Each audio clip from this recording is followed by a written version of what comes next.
again. As I promised to you, we are also going to read Little Red Riding Hood. Once upon a time, there was a little girl who loved to visit her grandmother. The old woman was always busy making something for her favorite granddaughter. One day, she made something very, very special indeed. It was a beautiful bright red cape with a hood. The little girl loved it so much that she wore it all the time. Soon, everybody and everyone started calling her Little Red Riding Hood. One morning, the little girl's mother said, "Little Red Riding Hood, your grandmother is not very well. I'm packing up some things to help her feel better, and I'd like you to take them to her. But do be careful as you walk through the forest, and don't stop for anything on the way." "I'll be very, very careful," promised Little Red Riding Hood. "And I won't stop for a second." So off she went with her little basket. She waved to her mother until she was out of sight. Just at the edge of the forest, a very crafty fellow was waiting. It was a wolf. When Little Red Riding Hood passed by, he greeted her with a slow smile. "Good morning, my dear," he said. "And what a fine morning it is." There is the greedy wolf, sitting next to a tree. Little Red Riding Hood had never met a wolf before, so she wasn't scared. "Good morning," she said politely, "but I'm afraid I can't stop and talk." "No matter, my dear," said the wolf. "I shall walk along with you. Where are you off to this fine morning?" "I'm going to see my grandmother," replied Little Red Riding Hood. "Then I think I can be of service," said the wolf. "I'll show you where there are some lovely flowers, my dear. You can take her a bouquet of those lovely flowers from the forest."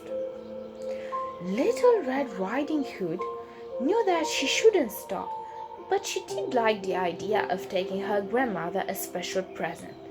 So she followed the wolf. "Here we are," he said. "Now I must fly. I'm late for my lunch," said the wolf.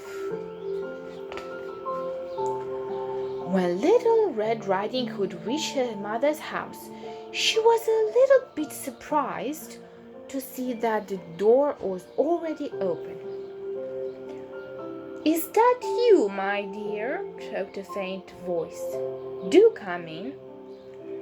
But when Little Red Riding Hood crept up to her grandmother's bed, a very strange sight met her eyes.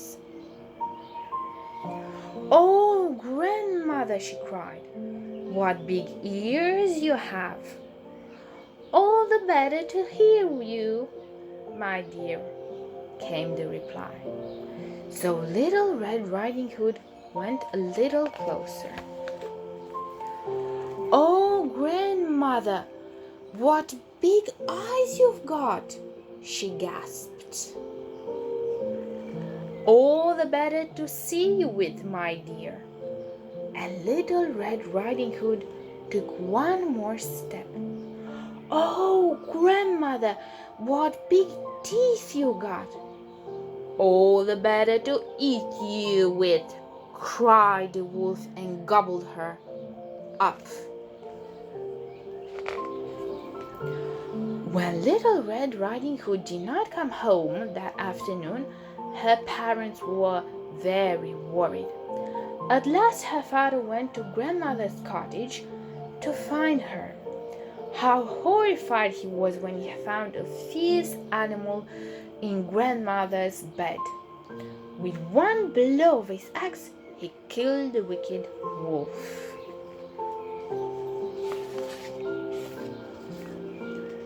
Then Little Red Riding Hood's father carefully cut open the wolf.